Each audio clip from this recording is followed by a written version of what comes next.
Hello everyone, मैं अंकुर अवेले आप सभी का स्वागत करता हूं आपके अपने channel magnet brains Hindi medium पर। मैग्नेट ब्रेन्स हिंदी मीडियम एक ऐसा प्लेटफॉर्म है जो हिंदी माध्यम की कक्षा 7वीं से लेकर कक्षा 12वीं तक का संपूर्ण पाठ्यक्रम बिल्कुल निःशुल्क में उपलब्ध करा रहा है। मतलब यह कि आपको यहां पर कोई पेमेंट नहीं करना है, किसी प्रकार का कोई सब्सक्रिप्शन परचेज नहीं करना है। सभी वीडियोज मिलेंगे आपको बिल्कुल निःशुल्क, वो भी क्वालिटी कंटेंट और बेस्ट फैकल्टीज के साथ। तो चलिए बात करते हैं कि इस वीडियो में हम क्या पढ़ेंगे। इस वीडियो के अंदर हम पढ़ने वाले हैं ऊर्जा संसाधन के बारे में। ऊर्जा संसाधन क्लास 12 ज्योग्राफी के चैप्टर नंबर 7 का एक टॉपिक है, उसका एक हिस्सा है। आप अगर देखें भी तो चैप्टर नंबर 7 का नाम ही है खनिज तथा ऊर्जा संसाधन। हमने खनिज संसाधनों पर चर्चा कर ली थी, अब हम बात करने वाले हैं ऊर्जा संसाधनों पर। सबसे पहले ऊर्जा संसाधन होते क्या हैं, इनको हम समझने की कोशिश करें कि ऊर्जा से मतलब क्या है, कि आप ऊर्जा संसाधन किन्हें कहेंगे, किनको ऊर्जा संसाधन कहा जाएगा। तो अगर ऊर्जा की बात की जाए, किन चीजों को आप ऊर्जा संसाधन कहते हैं। ऊर्जा का मतलब क्या हो जाएगा, आप जानते हैं। कुछ लोग अंग्रेजी में बोलेंगे कि सर एनर्जी कहलाता है। एनर्जी और ऊर्जा पता है क्या है, लेकिन ऊर्जा जो किसी कार्य को करने का माध्यम होती है, जिसके माध्यम से हम कोई कार्य, जैसे मैं बोल पा रहा हूं, अंदर एनर्जी नहीं होती, 3 दिन से खाना खाया नहीं होता तो बोल पाता क्या, नहीं बोल पाता। तो आप क्या बोल रहे हैं कि हमारा जो शरीर में एनर्जी का कारण क्या है कि हम भोजन लेते हैं या कुछ और, कई बार इंस्टेंट एनर्जी के लिए भी जाते हैं। कुछ लोग तो पेय पदार्थ पी लेते हैं, कुछ और फिर बोलते हैं ना कि भाई 2 अंदर और भाई सिकंदर, ऐसी कहानी भी हो जाती है। उनके अंदर अलग लेवल की ऊर्जा आती है। तो मतलब कुछ ना कुछ काम करने के लिए या किसी काम को स्पीड देने के लिए, कुछ चीजें करने के लिए, जैसे पंखा चल रहा है तो ऊर्जा की आवश्यकता है, बोर्ड जल रहा है तो ऊर्जा की आवश्यकता है, मैं बोल रहा हूं तो ऊर्जा की आवश्यकता है, गाड़ी चलती है तो ऊर्जा की आवश्यकता है। तो ऊर्जा मतलब क्या होगा, किसी कार्य को जिसके माध्यम से किया जाता है, जो भी चीज उसमें काम करती है, जो भी ताकत उसमें काम करती है, वो ऊर्जा कहलाती है। अब हो सकता है कि मेरा मुंह चल रहा है, मैं बोल रहा हूं, लेकिन मुंह से शब्द निकल रहे हैं, वो ऊर्जा लग रही है, जवान यहां वहां पलटती है, वैसी आवाज आती है और आपको समझ में आ जाती है। कई सारे माध्यम होते हैं ऊर्जा में काम को करने के लिए, लेकिन एक बड़ा माध्यम यह भी होता है कि जिसके माध्यम से चीजें चलती हैं। अगर हम बात करें कि जैसे गाड़ी वगैरह में आप बात करें, तो गाड़ी कैसे चलती है, क्योंकि इंजन है, और इंजन कैसे चलता है, क्योंकि उसमें कुछ ऊर्जा ईंधन डालना पड़ता है। ईंधन क्या हो गया, पेट्रोल डीजल जो भी है वो क्या हो गया, आपकी गाड़ी का ऊर्जा हो जाता है। गाड़ी के लिए जो ईंधन डाला गया है वो उसको क्या करता है, ऊर्जा प्रदान करता है। कैसे प्रदान करता है, वो जलता है, जलने के बाद कुछ ऊर्जा निकलती है, वो गाड़ी चल पड़ती है, हम बैठ के आगे बढ़ जाते हैं। तो ऊर्जा वाली बात हो गई। संसाधन क्या है, ऐसे ही कोई ऊर्जा के स्रोत जो होंगे जिनके माध्यम से हम अपने काम कर पाते हैं, जो अलग अलग ऊर्जाएं हमें चाहिए हैं, उनके जो सोर्स है, रिसोर्स हैं, वो सब ऊर्जा संसाधन कहलाएंगे। अब सोर्स रिसोर्स में हम ऊर्जा की अगर बात कर रहे हैं तो क्या क्या होंगे यहां पर, तो आप देखें, एक तो आपने देखा होगा कोयला, है ना। ये भी हम क्या कर पाते हैं, इसका उपयोग करते हैं। आपने देखा हो, इसका उपयोग हम क्या करते हैं भाई, ईंट पकाने में, खाना बनाने में, गाड़ी चलाने में, ट्रेन चलाने में, इन सब में इसका उपयोग होता है। फिर आपने देखा होगा पेट्रोलियम। पेट्रोलियम में से लिख दे रहा हूं कि इसमें सारी चीजों का हम उपयोग कर लेंगे। सारी चीज मतलब कैसा, गैस, पेट्रोल, डीजल, है ना, इन सब का हम उपयोग कर लेंगे, पेट्रोलियम। आपने देखा होगा बिजली, इलेक्ट्रिसिटी।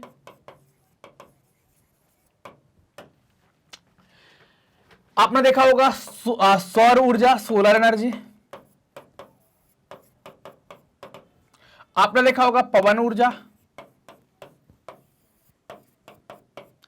आपने और कई प्रकार की ऊर्जाओं के बारे में बात करी होगी, मैंने ये ऊर्जाओं के नाम लिखे। मतलब हवा क्या हो गई, हवा के माध्यम से हम टरबाइन घुमा लेते हैं तो वो पवन ऊर्जा हो गई। हवा चली और पवन चक्की घूमी और उससे हमें ऊर्जा मिली, तो एक ऊर्जा का स्रोत पवन ऊर्जा हो गया। सूर्य का ताप आया, प्लेटों पर गिरा, हमने कुछ उसको बना लिया, वो क्या हो गई, सौर ऊर्जा हो गई। इलेक्ट्रिसिटी आई, बोर्ड चालू हो गया, कैमरा चालू हो गया, लाइट चालू हो गई और हम भी चालू हो गए, तो क्या हो गई, ये इलेक्ट्रिसिटी हो गई। पेट्रोलियम में आप देखेंगे तो इसमें कई सारी चीजें आपको देखने को मिलेंगी। आपकी गाड़ी वाहनों में डालते हैं गैस, पेट्रोल, है ना, और डीजल। कोयला जिसका हम उपयोग करते हैं। अब ये ऊर्जा के संसाधन हो गए, तो इनको हम फिर धीरे धीरे बांटते चले। अब इनकी आवश्यकता क्यों पड़ रहे हैं, आवश्यकता इसलिए है ऊर्जा संसाधनों की कि बिना ऊर्जा के करेंगे क्या, झुंझुना बजाते घूमेंगे, फिर क्या होगा आप बताओ ना। आपको मान लीजिए यहां से 50 किलोमीटर दूर के शहर जाना है, तो बस चलो पैदल, एक डंडा ले लो, घर से मम्मी से बोल दो कुछ पूड़ी बना देना, बोले बीच में भूख लगेगी, चलते चलते खा के आगे निकल जाएंगे, कुछ नाश्ता वास्ता ले जाओ, खाते पीते, तो क्या होगा, जल्दी कर पाएंगे क्या। 50 किलोमीटर जाना है तो बस अभी क्या है, बाइक में किक मारी नहीं कि 50 मिनट में 50 किलोमीटर पहुंच गए, काम निपटा के घर वापस भी आ गए। अभी 50 किलोमीटर पैदल जाना होगा तो एक दिन जाएंगे, फिर वहां काम निपटाएंगे, फिर दूसरे दिन आएंगे, समय बहुत लगेगा। मतलब आज के विकासशील युग में जो ये विकास हो रहा है, इसमें आप देख पा रहे हैं जब भी ये विकास चल रहा है तो विकास के दौरान क्या करना पड़ रहा है, विकास के दौरान विकास को और गति देने का काम ये ऊर्जा संसाधन करते हैं। मतलब विकास में ऊर्जा संसाधनों का बहुत योगदान है। इनको फिर हम अलग अलग तरीके से बांट के चलेंगे, परंपरागत, गैर परंपरागत, ये सारी बातें हम करते चलेंगे। अभी अपन ने मिक्स लिख लिए हैं, लेकिन ऊर्जा संसाधन समझना जरूरी था क्या है, तो ये ऊर्जा संसाधन कहलाते हैं। देखिए, आर्थिक उद्योगों में उत्पादन, वितरण, परिवहन के लिए आपको, जैसे आप देखें, कोयला, खनिज तेल, प्राकृतिक गैस, इनका प्रयोग किसके रूप में कर रहे हैं, शक्ति के रूप में। ताकत चाहिए ना, पावर चाहिए, शक्ति के रूप में करते हैं, शक्ति के साधन के रूप में प्रयोग होता है, तो इसको क्या कहते हैं, ऊर्जा संसाधन कहा जाता है। जैसे जेसीबी चल रही है तो इसमें शक्ति कहां से आ रही है, पेट्रोल नहीं डालो, डीजल नहीं डालो, फिर बताओ शक्ति, तो उसमें शक्ति के साधन क्या है, डीजल। तो ये क्या हो गया, उसके लिए ऊर्जा का काम करेगी, तो ये शक्ति के साधन ही क्या हो जाएंगे, आपके ऊर्जा संसाधन हो जाएंगे। क्लियर बात। चलिए, अब जो शक्ति के साधन हैं, जिनको आप ऊर्जा संसाधन कहते हैं, एनर्जी रिसोर्स कहते हैं, इनको हमने दो भागों में बांटा है। दो वर्ग कौन कौन से हो गए, परंपरागत ऊर्जा संसाधन और अपरंपरागत ऊर्जा संसाधन, या इसको गैर परंपरागत भी कहते हैं। अलग अलग कैसे हैं, परंपरागत और अपरंपरागत, या इसका एक और नाम लिख दें, गैर परंपरागत। क्या लिख दें, गैर परंपरागत। परंपरागत का मतलब क्या होता है, अगर हम हिंदी में बात करें, परंपरागत का मतलब क्या है, तो फिर उसमें गैर लग गया तो उसका अपोजिट हो जाएगा, वो गैर परंपरागत हो जाएगा। परंपरागत शब्द को अगर देखें, है ना, तो अगर अपन इस शब्द को देखते हैं तो आपने देखा होगा कि एक चीज आती है जिसको कहते हैं परंपरा।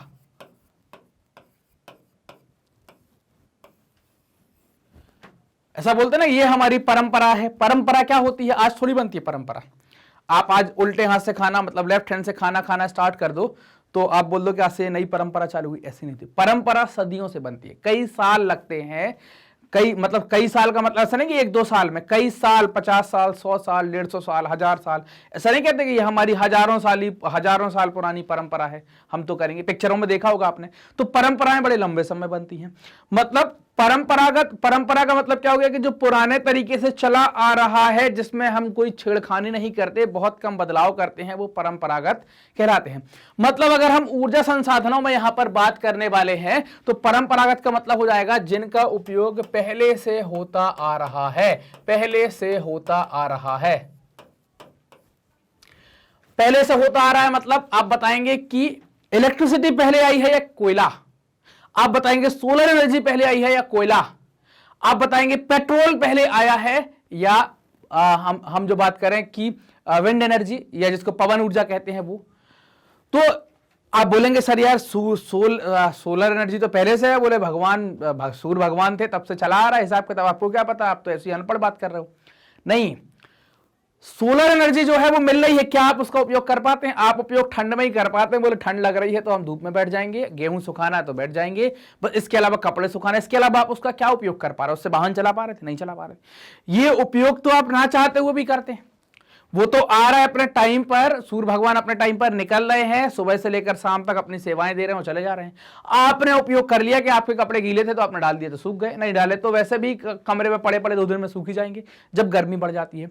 उस जो सूर्य का जो ताप आ रहा है, उस ताप को ऐसे कुछ कन्वर्ट कर देना है कि उसका हम औद्योगिक या घरेलू शक्ति में उपयोग कर लें, वो कहलाएगा उपयोग करना। तो क्या ये 1000 साल पहले होता था? नहीं। 1000 साल पहले खाना गैस से बनाते थे क्या? बताइए। 1000 साल पहले सोलर कुकर से बनाते थे क्या? नहीं।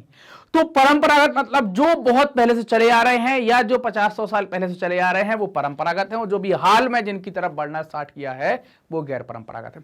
ये सिर्फ समझने के लिए है कि आपको क्लासिफिकेशन करना आसान हो जाए। अभी इनमें कई और बातें भी होंगी जिनको हम आगे समझने वाले हैं। तो समझ में आया? परंपरागत में क्या हो जाएगा, जैसे कोयले का उपयोग हो पुराना है, समझ रहे हैं। गैर परंपरागत में क्या होगा, जो नया है, सोलर से खाना बना लेना, सोलर से लाइट बनाना, ये नया है, 10-20 साल पुराना है। कोयले से खाना बनाना, कोयला या लकड़ी जलाकर खाना बनाना हजारों लाखों साल पुराना है। समझ रहे ना बात को? तो परंपरागत गैर परंपरागत को ऐसे हमको यहां पर बांटना है। परंपरागत ऊर्जा संसाधन क्या होंगे, कन्वेंशनल एनर्जी रिसोर्सेज क्या कहलाएंगे, तो इसके अंतर्गत वे संसाधन आते हैं जो सीमित हैं। मतलब क्या आ जाएंगे, वे संसाधन आएंगे जो सीमित मात्रा में उपलब्ध हैं और समाप्य है, मतलब समाप्त हो सकते हैं। समाप्य का मतलब क्या है, जो समाप्त हो सकते हैं, असीमित नहीं है कि मतलब उपयोग करते रहो चलता रहेगा। तो एक चीज तो परंपरागत में होगी। परंपरागत का मतलब कि पुराने जमाने से उपयोग चला आ रहा है, साथ ही साथ समाप्त भी हो सकते हैं, ये सीमित मात्रा में उपलब्ध हैं। जैसे कोयला और खनिज तेल की बात करें, अपन कहते हैं ना कि कोयले का इतना भंडार है और खनिज तेल का इतना भंडार है। कभी किसी ने बोला कि सूर्य ऊर्जा का कितना भंडार है? कोई है, कोई बता पाया कि बोले सूर्य ऊर्जा का भारत में कितना भंडार है, पवन ऊर्जा का कितना भंडार है? कोई नहीं बता पाया, क्योंकि यही कैसे कैलकुलेशन असीमित है। रोज निकलना, आप मर जाओगे उसके बाद निकले, कब तक रहेगा आपको कोई अंदाजा नहीं।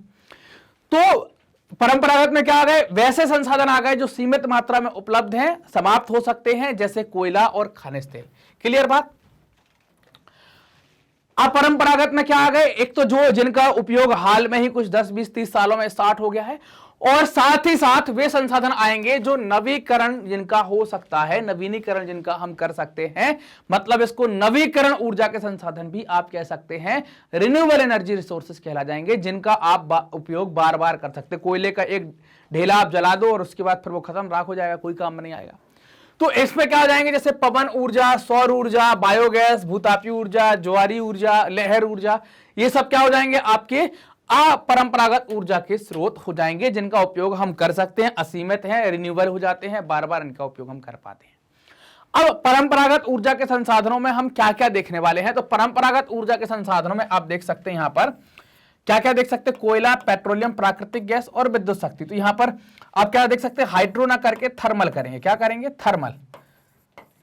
थर्मल एनर्जी को हम क्यों कह रहे हैं? हाइड्रो का तो क्या है कि बांध बनाकर अपन काम करते हैं, थर्मल में क्या है? कोयले का उपयोग करेंगे, है ना। अभी मैं आपको आगे बताऊंगा। तो क्या अपन ने 4 संसाधन देख लिए, कौन कौन से? कोयला, पेट्रोलियम, प्राकृतिक गैस और विद्युत शक्ति। ये 4 संसाधन, 4 ऊर्जा के संसाधन हो गए। कैसे वाले? परंपरागत, है ना, कन्वेंशनल एनर्जी रिसोर्सेस हो गए, जो खत्म हो सकते हैं। ये कैसे हैं? ये सीमित है। ये कैसे हैं? ये आपको सीमित मिलेंगे। कैसे हैं? सीमित है। और क्या हो सकते हैं? इनकी एक एक्सपायरी डेट है, मतलब आप लगातार ऐसे ही उपयोग करते जाएंगे तो धीरे धीरे ये खत्म हो रहे हैं, आगे आने वाले समय में ये समाप्त हो जाएंगे, आप इनको दोबारा उपयोग नहीं कर पाएंगे। ऐसा नहीं है कोयले की खदान से हमने कोयला निकाल लिया, खदान खुली छोड़ दी, बोले भगवान तो क्या करेंगे कि इस पर दोबारा से खदान तैयार, दोबारा से क्या करेंगे, उनके द्वारा बना दिया जाएगा, बोले कि ठीक है कोयला बन गया, बोले तथास्तु, परसों फिर ले जाना। ऐसा नहीं है। एक बार आपने निकाल लिया तो इनकी जो साइकिलिंग की, जो दोबारा बनने की जो प्रोसेस है, जो इनका दोबारा बनने का जो साइकिल है, वो इतना स्लो है, इतना स्लो है कि पता चला कि 1 लाख साल लग गए या 20,000 साल लग गए। हमारी उम्र तो 100 साल है, तो हमारे लिए क्या हो गए? सीमित ही हो गए ना। आप उपयोग कर सकते क्या? नहीं कर सकते। क्लियर? अब कोयले के बारे में बात करें। अब कोयला आपको, अब बोले कौन से कोयले की बात कर रहे हैं सर? 2 प्रकार का कोयला है। बोले सर एक तो लकड़ी वाला सुना हमने और पत्थर वाला सुना। सुना है क्या? ऐसा सुना का? बोला सर एक लकड़ी का कोयला है और एक पत्थर का कोयला है। कितने लोगों को ऐसा डाउट है कि कोयला पत्थर का भी होता है और कोयला लकड़ी का भी होता है? ऐसे कोई डाउट वाले हैं क्या? दोनों ही कोयले लकड़ी के ही हैं, मतलब पत्थर कोयला नहीं है कि ऐसा नहीं है कि आप पत्थर लाए और आपने रख दिया। पत्थर का कोयला कहते क्यों है उसको? क्योंकि उसको हम खोद के जमीन से निकालते हैं, बहुत कंडेंस हो जाता है, कठोर होता है, देखने में पत्थर जैसा लगता है, भारी होता है, इस कारण से हम उसका पत्थर का कोयला कहते हैं। चलिए मैं पहले यही चीज क्लियर कर देते हैं, फिर अपन आगे बढ़ते हैं क्या है। देखिए अब कोयले की अगर हम बात करें, कोयला अगर आप देख रहे हैं तो कोयला आपके पास मैंने बोला 2 प्रकार से। कैसे 2 प्रकार से? एक तो लकड़ी से निकल कर आता है और एक पत्थर वाला कोयला, ऐसा कुछ लोग कहते हैं। मैं नहीं कह रहा हूं, कुछ लोग ऐसा कहते हैं कि पत्थर का कोयला है। लकड़ी के कोयले को अगर आप देखें कि आप क्या करते हैं, आपने ऐसी कुछ 3-4 लकड़ियां ली और इनमें आपने क्या कर दी? आग लगा दी। ऐसी आग लगा दी, जलने के बाद ये लकड़ियां जब जल जाएंगी तो जलने के बाद क्या होगा? इनके कुछ ऐसे कुछ ब्लॉक आपको मिलेंगे। आप जब इनको पानी में, जलने के पहले ये लकड़ी जल जाएगी तो कुछ ऐसे इसको आप तोड़ देंगे या पानी में डुबो देंगे या उसको बुझा देंगे, तो ऐसे काले काले आपको कुछ ब्लॉक मिलेंगे, है ना, जिनको घरों में क्यूला कहा जाता है या कोयला कहा जाता है। क्लियर? तो ये वाला तो वो हो गया। अब पत्थर वाला कोयला क्या? पत्थर वाला क्यों कह रहे हैं? ये पत्थर वाला नहीं है, ये भी एक्चुअल में क्या है? लकड़ी का ही है। और ये कैसे बना है? जीवाश्म से ही बनता है। जब बहुत साल पहले कोई पेड़ पौधे दब गए हैं तो दबे रहने के कारण, कंडेंस होने के कारण, कंप्रेस होने के कारण वो एक बड़े सॉलिड फॉर्म में, स्ट्रॉन्ग फॉर्म में आ जाते हैं, उनमें कार्बन की मात्रा बढ़ जाती है। तो वो भी कोयला ही है, बना लकड़ी का ही है, लेकिन हैवी होता है, वजन में हैवी होता है, देखने में पत्थर जैसा लगता है, तो इस कारण से लोग पत्थर वाला कहते थे। अगर आप एक कोयला लकड़ी का इतना बड़ा उठाओ और इतना ही बड़ा पत्थर का कोयला उठाओ तो इसका वजन जो है वो ज्यादा होगा, इसका वेट आपको ज्यादा देखने को मिलेगा, इसका नहीं। इसमें कार्बन की मात्रा भी ज्यादा देखने को मिलेगी, मतलब ये कि ये जलेगा भी ज्यादा, ये जलेगा कम। क्लियर बात यहां तक की? तो कोयले में क्लियर हो गया, पत्थर वत्थर कोई कोयला नहीं होता है। क्लियर बात? कोयला भूमि में दबी हुई वनस्पतियों का परिवर्तित रूप है, लिखा भी हुआ है, दबी हुई वनस्पतियों का परिवर्तित रूप है। अब कोई पेड़ कई हजार साल पहले टूट गया, मिट्टी गिरी, दबा रहा, प्रेशर हो, धीरे धीरे वो कठोर हो गया, काला हो गया, कोयला बन गया। यह शक्ति का एक प्रमुख साधन है। प्रमुख साधन क्यों है? क्योंकि इसके माध्यम से हम बिजली मतलब थर्मल पावर प्लांट भी चलाते हैं। साथ ही साथ अगर आप देखें तो इसके माध्यम से हम क्या करते हैं, ट्रेनें भी चलाते हैं। तो यह शक्ति का एक प्रमुख साधन हो जाता है। भूतापीय भूगर्भ सर्वेक्षण के अनुसार भारत में 1 जनवरी 2017 तक लगभग 315.149 अरब टन कोयले का भंडार है। मतलब ये स्टोरेज हमारे पास, अगर हमने बहुत तेज स्पीड से इसका उपयोग किया तो ये खत्म हो जाएगा, बहुत लंबे समय तक रहेगा नहीं। कोयले के वितरण पर बात करें तो सबसे पहले आप देखें बिहार में अगर आप देखें, झारखंड राज्य बनने से पूर्व बिहार देश का प्रमुख कोयला उत्पादक राज्य हुआ करता था, परंतु अधिकांश कोयला के जो क्षेत्र हैं वो झारखंड में चले गए, तो बिहार में कोयला उत्पादन का महत्व जो है वो घट गया, नगण्य रह गया, तो बिहार को छोड़ दिया। अब झारखंड की बात करें, झारखंड कोयला उत्पादन में अग्रणी राज्य है। कहां कहां होगा? तो एक तो झरिया क्षेत्र है। मैप पर आप खाली मैप जरूर निकालेंगे और मैप के ऊपर ये झारखंड में झरिया और ये सब बिल्कुल बनाएंगे, बनाने की बिल्कुल कोशिश करेंगे, किसी चीज को पॉइंट आउट करेंगे, तब आपको चीजें याद रहेंगी। झारखंड, यह झारखंड का नहीं, भारत के कोयला क्षेत्रों में सबसे महत्वपूर्ण है झरिया क्षेत्र।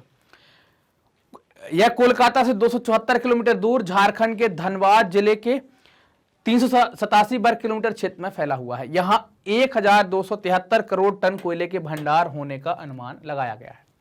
दूसरा क्षेत्र आता है झारखंड का, इसको बोकारो कहते हैं। झरिया के पश्चिम में स्थित है, मतलब झरिया के पश्चिम मतलब इस तरफ चले गए तो ये वेस्ट हो गया, तो झरिया के पश्चिम में स्थित है।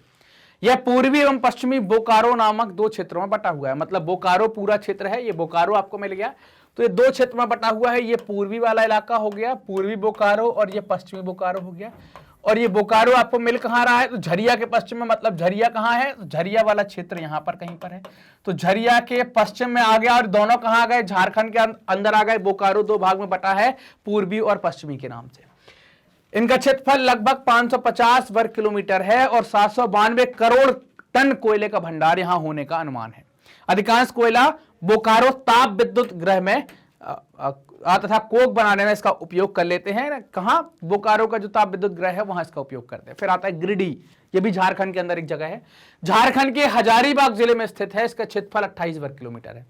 7 करोड़ टन कोयले के भंडार का यहां पर अनुमान है। और यहाँ के कोयले से कोक बनाने, यहाँ का कोयला जो है वो कोक बनाने के काम आता है। कर्णपुर या बोकारो के पश्चिम में स्थित है। क्षेत्रफल बहुत अधिक है किंतु कोयला भी कम निकलता है। कोयले का अनुमान यहां पर लगाया गया है कि 1257 करोड़ टन कोयले के भंडार होने का यहां पर अनुमान है। डाल्टनगंज झारखंड के पालूम जिले का मुख्यालय। यहां अपेक्षाकृत घटिया किस्म का कोयला, जो पीट टाइप का कोयला था, नदी जिसमें कार्बन की मात्रा कम है, वो आपको देखने को मिलेगा। बिहार झारखंड के बाद अगले राज्य की तरफ चलते हैं। अगला राज्य कहलाता है पश्चिम बंगाल। यहां के बर्दवान जिले में स्थित रानीगंज क्षेत्र झरिया के बाद दूसरा महत्वपूर्ण है। रानीगंज की खदानें दुनिया में प्रसिद्ध खदानों में से आती हैं। फेमस माइंस ऑफ कोल है। कहां की माइंस? रानीगंज की माइंस। 1200 वर्ग किलोमीटर क्षेत्र में फैला हुआ है। 15 मीटर मोटी कोयले की 6 परतें आपको यहां देखने को मिलेंगी। यह कोयले का अनुमानित भंडार 31,667 मीटर टन के लगभग है ना, कितना? 31,667 मीटर टन के आसपास आपको देखने को मिलेगा। इस क्षेत्र में बिटुमिनस किस्म का बढ़िया कोयला मिलता है, जो मुख्यतः रेलों, जहाजों और उद्योगों के काम आता है। रानीगंज के अतिरिक्त बर्दवान, पुरुलिया, बीरभूमि, राजमहल, दार्जिलिंग यहाँ के अन्य कोयला प्रमुख क्षेत्र हैं। अब छत्तीसगढ़ में बात करें तो छत्तीसगढ़ में भी कोयले का उत्पादन होता है। और कहां पर होता है? तो याद रखना है, महानदी घाटी में होता है। महानदी घाटी में कोरबा, माण, झिलमिल, चिरमिरी, रायगढ़ ये प्रसिद्ध कोयला खदान है। बिलासपुर, सरगुजा में भी कोयला का उत्खनन होता है। तो खासतौर से कहां होता है? महानदी घाटी में होता है। उड़ीसा, यहां पर संभलपुर, तालचेर, रामपुर, दौलबेरा एवं औरंगाबाद है ना, औरंगा ये प्रमुख क्षेत्र हैं यहां पर कोयला के। आंध्र प्रदेश व तेलंगाना, यहां पर अगर देखें तो लगभग 23,047 मीटर टन कोयले के भंडार हैं, जो मुख्यतः आदिलाबाद जिले में स्थित हैं। यह सिंगरौनी, सस्ती व तंदूर प्रमुख कोयला क्षेत्र हैं, जो लगभग 50 वर्ग किलोमीटर क्षेत्र में फैले हुए हैं। महाराष्ट्र, यहां कोयले की महत्वपूर्ण खदानें कहां मिलेंगी? चंद्रपुर जिले में मिलेगी। बल्लारपुर, वरोरा, राजपुर, बीदर यहाँ के प्रमुख कोयला क्षेत्र हैं। इसके अतिरिक्त यहाँ यवतमाल और नागपुर में भी आपको कोयले की खानें देखने को मिलेंगी।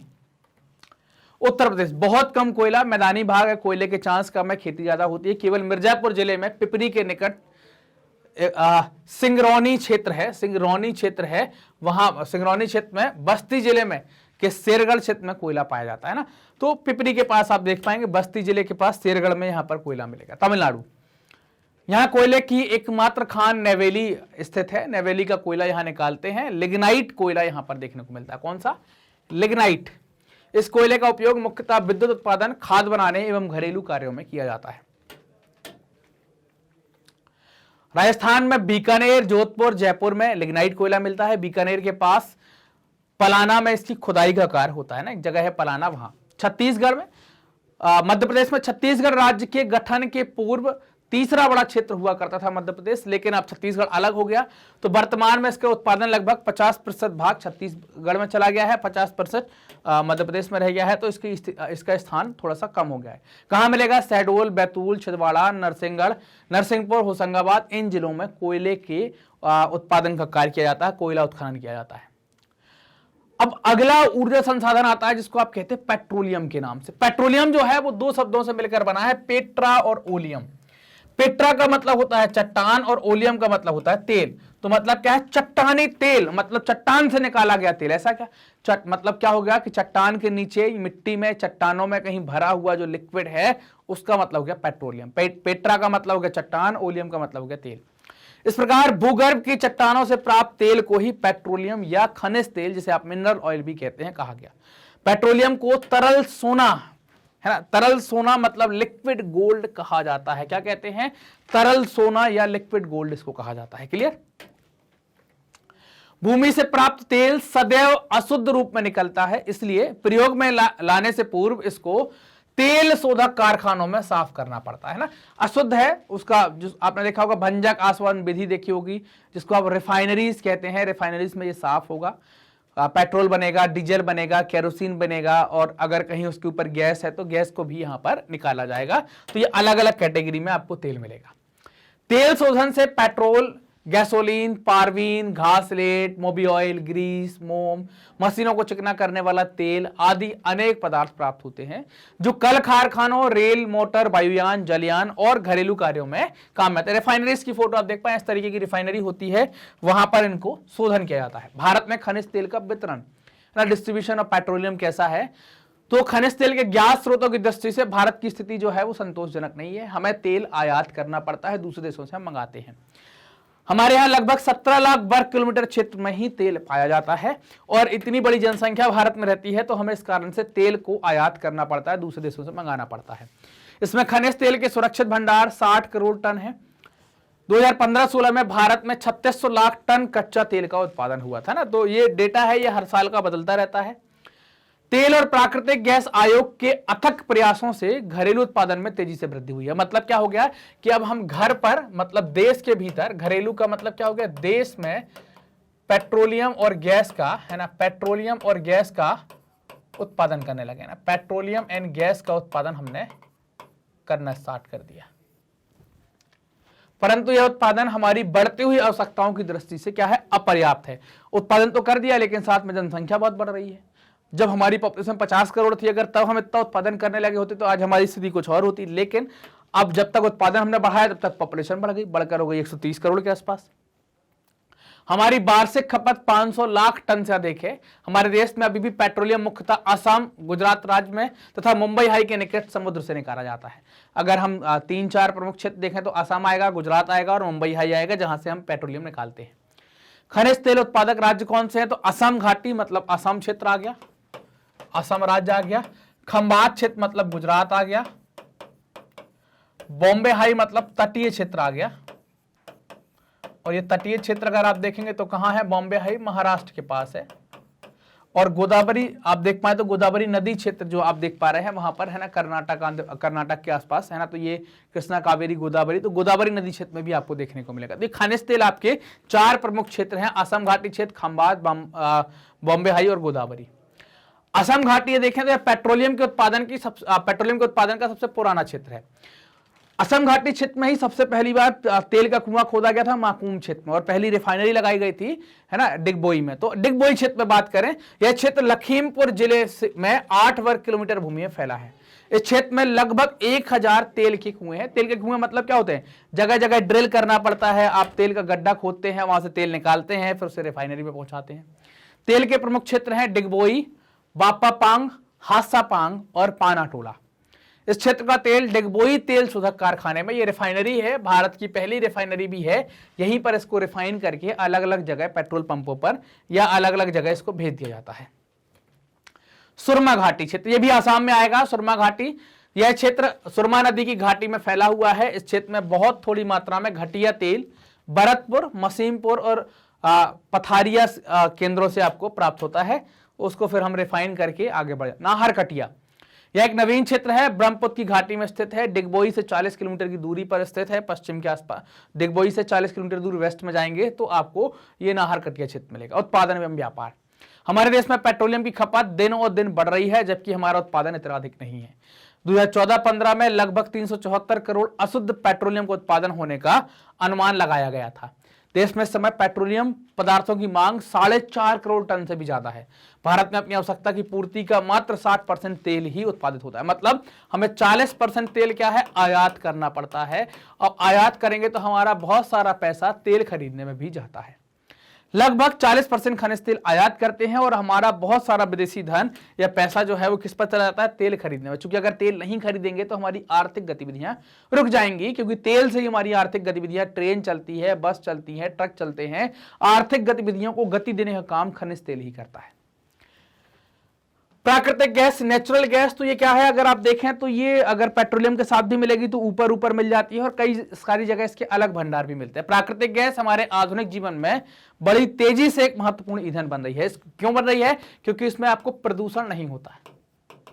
इसको भविष्य का ईंधन कहा गया। प्रदूषण बिल्कुल जीरो आपको देखने को मिलेगा। इसका प्रयोग विभिन्न उद्योगों में चालक शक्ति के रूप में करते हैं। आपने देखा होगा ना, गाड़ी सुनी होगी, सीएनजी कार आपने सुनी होगी, है ना, घर में खाना बनाने में हम एलपीजी का उपयोग करते हैं। तो ये क्या है, चालक शक्ति में अलग अलग जगह कई सारी फैक्ट्रियां हैं जो गैस से चल रही हैं, तो इसका उपयोग हम ऐसे कर लेते हैं। कुछ गैस से विद्युत उत्पादन भी होता है। कई सारी जगह गैस, जैसे जहां कोयले का उत्पादन करते हैं हम थर्मल पावर प्लांट में, तो कुछ जगह ऐसे हैं जहां थर्मल में कोयले को रिप्लेस कर दिया गया है, किससे, गैस से। आजकल बड़े पैमाने पर इसका प्रयोग घरों में खाना पकाने के लिए भी करते हैं ना। अब खाना पकाने के लिए पहले सिलेंडर का यूज भी करते हैं, आजकल गैस के घरों में कनेक्शन होना भी स्टार्ट हो गए हैं।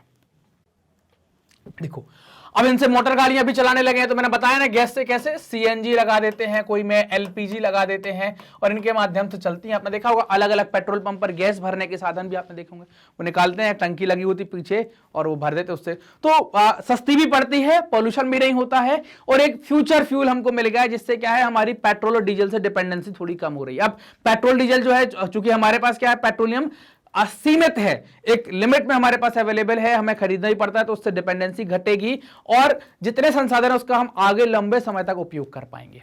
प्राकृतिक गैस अधिकांशतया खनिज तेल के साथ आप मिलती है। खनिज तेल के ऊपर ऊपर आपको प्राकृतिक गैस मिल जाएगी, या तेल के भंडार के ऊपर स्थित होती है। तेल की कुओं की खुदाई के समय यह बाहर निकलती है, और इसे स्वच्छ ऊर्जा संसाधन भी कहते हैं ना, क्लीन एनर्जी रिसोर्स कहलाता है। क्या कहलाता है, आपसे पूछेंगे तो क्लीन एनर्जी रिसोर्स किसको कहते हैं, तो ये गैस को कहा जाता है। कौन सी गैस को, प्राकृतिक गैस। कोई सी भी गैस मत मान लेना, प्राकृतिक गैस को क्लीन एनर्जी रिसोर्स कहा जाता है, स्वच्छ ऊर्जा संसाधन कहा जाता है। इसका प्रयोग ऊर्जा के एक साधन के रूप में या पेट्रो रसायन उद्योग में एक औद्योगिक कच्चे माल के रूप में किया जाता है ना। कैसे करते हैं कि इसका प्रयोग ऊर्जा के एक साधन के रूप में या पेट्रो रसायन उद्योग में एक औद्योगिक कच्चे माल के रूप में इसका प्रयोग किया जाता है, कि आप इसका प्रयोग करते हैं। देश में प्राकृतिक गैस के क्षेत्रों की खोज और उत्पादन कौन करता है, ONGC, oil and natural gas corporation, तथा ऑयल, है ना, ऑयल इंडिया लिमिटेड के द्वारा की जाती है। OIL जो है ऑयल इंडिया लिमिटेड के द्वारा या ONGC के द्वारा की जाती है। ये प्राकृतिक गैसों की खोज और उत्पादन का जिम्मा इन दो कंपनियों को दिया गया है। अब विद्युत शक्ति की बात करते हैं, हाइड्रो इलेक्ट्रिसिटी। तो दो प्रकार की इलेक्ट्रिसिटी हो गई, एक तो हाइड्रो हो गई और एक आपकी थर्मल हो गई। थर्मल में हम क्या करेंगे, कोयले का उपयोग कर लेंगे, कोयले का उपयोग करके भाप बना के ऊर्जा पैदा कर लेंगे। जल एक अक्षय एवं नवीकरणीय ऊर्जा का स्रोत है। भारत की नदियों में अपार जल राशि रहती है, केवल इसे विकसित करने की आवश्यकता है। और इसका उपयोग कैसे हम कर सकते हैं? इसका उपयोग हम विद्युत उत्पादन में कर सकते हैं। इसके लिए निम्न भौगोलिक दशाएं होनी चाहिए। धरातल विषम पठारी तथा पहाड़ी होना चाहिए, जिस पर नदियां प्रपात बनाती हो। प्रपात मतलब क्या हो गया? वाटरफॉल बनाती हो। नदियां सदाबहानी हो, मतलब साल भर पानी बहता हो। उनके उद्गम हिमाच्छादित प्रदेशों में हो, मतलब ग्लेशियर से नदी निकलती हो। शीतकाल में नदियों में जल जमना नहीं चाहिए, मतलब ग्लेशियर से निकल रही तो ऐसा नहीं कि ठंडियों में आए और नदी का पानी जम जाए तो भी खतरा हो जाएगा, तो फिर ये दिक्कत है। कौन कौन से राज्यों में जल विद्युत का उत्पादन होता है? तो अग्रणी राज्य आपको मिलेंगे महाराष्ट्र, कर्नाटक, तमिलनाडु, पंजाब, हिमाचल प्रदेश और केरल। यहां पर हम पर्याप्त मात्रा में क्या करते हैं? जल विद्युत का उत्पादन करते हैं। महाराष्ट्र में आप देखें, महाराष्ट्र जल विद्युत उत्पादन में अग्रणी है। जल विद्युत विकास के लिए उत्तम भौगोलिक दशाएं भी यहां पर है। टाटा जल विद्युत, उसने 3 जल शक्ति गृह बनाए हैं, भेवपुरी, खोपोली, मीरा, कोयना, पूर्णा, वैतरणी, भटनगर, बीड़ आदि जल प्रमुख विद्युत केंद्र आपको महाराष्ट्र में देखने को मिलेंगे। दीवार बना दी, पानी रुक गया, अब ये पानी गिरेगा तो नीचे टरबाइन लगी होगी तो वो घूमेगी, उससे लाइट बनेगी, है ना। कर्नाटक विद्युत शक्ति का उत्पादन सर्वप्रथम कर्नाटक में ही हुआ था। कावेरी में शिव समुद्रम करके एक जगह है, शिव समुद्रम पर किया गया था, है ना। तो ये कर्नाटक में कई कावेरी पर कई द्वीप हैं, तो कावेरी पर शिव समुद्रम, शिमला, जोंग, तुंगभद्रा, श्रावती आदि जो जल विद्युत परियोजनाएं हैं वो आपको देखने को मिलेंगी जो चल रही हैं। तमिलनाडु पायकारा, कावेरी व मैटूर, ताम्रपर्णी पर पापानासम, मोयरा, कोंडा, पेरियार, पनिम्बकुलम, अलियार, ये प्रमुख योजनाएं हैं जो आपको स्टेट वाइज याद कर लेनी। पंजाब, हिमाचल प्रदेश में आप देखें तो यहां पर क्या है? मंडी, गंगूछाल, कोटाला, भाखड़ा 1, 2, ये प्रमुख योजनाएं हैं जिनसे हम लाइट और सिंचाई दोनों करते हैं।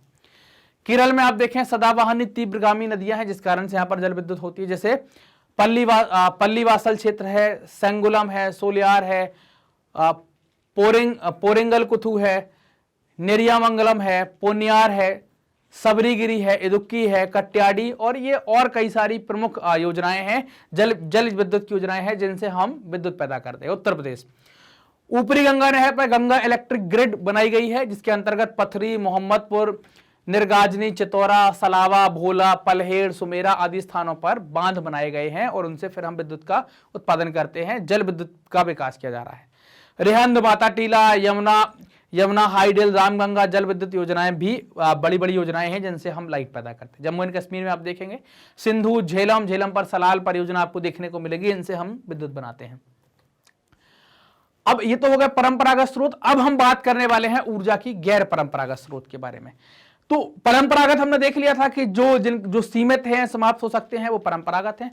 गैर परंपरागत क्या है? तो भारत में परंपरागत ऊर्जा के जो स्रोत हैं, ऊर्जा के जो सीमित संसाधन है, सीमित संसाधनों के कारण नवीकरणीय संसाधन जिनका हम नवीनीकरण कर सकते हैं, नवीकरणीय संसाधनों द्वारा ऊर्जा प्राप्त करने पर बल दिया गया है। और ऐसे संसाधनों को ही क्या कहा जाता है? गैर परंपरागत ऊर्जा के स्रोत कहा जाता है, गैर परंपरागत ऊर्जा के स्रोत कहलाते हैं। इसके लिए क्या किया गया? 12 मार्च 1981 को ऊर्जा के अतिरिक्त संसाधनों का आयोग, जिसको CASE केस कहा जाता है, तथा 6 सितंबर 1982 को ऊर्जा मंत्रालय में गैर परंपरागत ऊर्जा स्रोत विभाग DNES बनाया गया, है ना। तो ये 2 विभाग स्थापित किए गए, CASE और DNES, ये 2 विभागों को बनाया गया। 1987 में विश्व बैंक की सहायता से भारतीय नवीकरणीय ऊर्जा विकास एजेंसी, जिसको इरेडा भी कहा जाता है, IREDA की स्थापना की गई।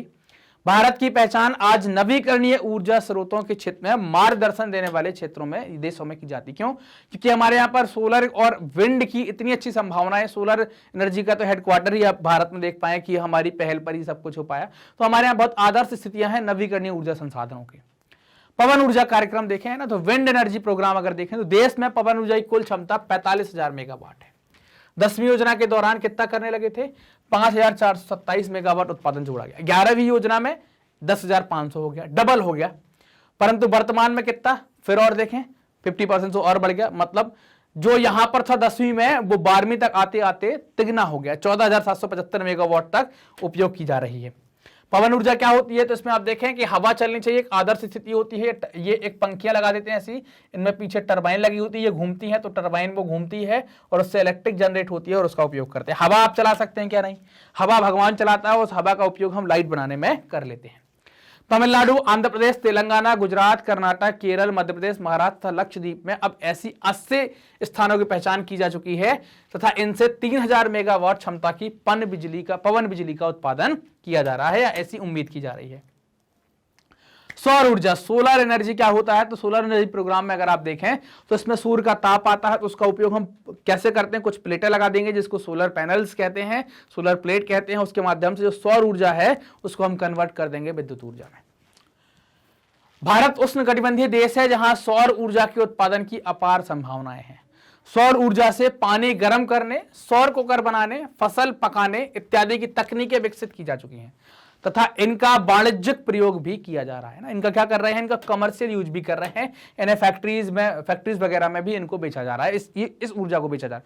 ग्रिड सिस्टम देखा होगा, छत पर लगवा लेते हैं, जो सूरज की लाइट बनेगी उसको हम बिजली विभाग को बेच देंगे और रात को जरूरत पड़ेगी तो बिजली विभाग की लाइट ले लेंगे। तो ग्रिड सिस्टम, इसके माध्यम से भी क्या है, हम अंदाजा लगा लेते हैं कितना उत्पादन होगा, तो अलग अलग फैक्ट्रियों में उनको बेचा जा रहा है। भारतीय नवीकरणीय ऊर्जा विकास एजेंसी की स्थापना 1987 में की गई थी, जिसे विश्व बैंक तथा ग्लोबल पर्यावरण फंड, जिसको GEF इत्यादि संस्थाओं से इसको सहायता मिली हुई थी और इनकी सहायता से स्थापित हुई थी। इनकी अनुमानित क्षमता जो है वो 50 मेगावाट है, परंतु 2009-10 में कितना 6 मेगावाट के आसपास ही उत्पादन हो रहा था। 30 नवंबर 2015 को प्रधानमंत्री नरेंद्र मोदी ने फ्रांस के प्रधानमंत्री फ्रांसिस्को होल्डे के साथ इंटरनेशनल सोलर अलायंस किया था, जिसमें अब 121 देश आ गए हैं। इसका हेडक्वार्टर भारत में है, मुख्यालय भारत में है। वर्तमान में सौर ऊर्जा आधारित हवाई अड्डा कोचीन में है। गुवाहाटी स्टेशन भी कैसा है? सौर ऊर्जा से युक्त बनेगा कि वहां पर जो सारा काम है वो सौर ऊर्जा से ही होगा, जो भी लाइट की जरूरत है वो सारी सौर ऊर्जा वाली होगी।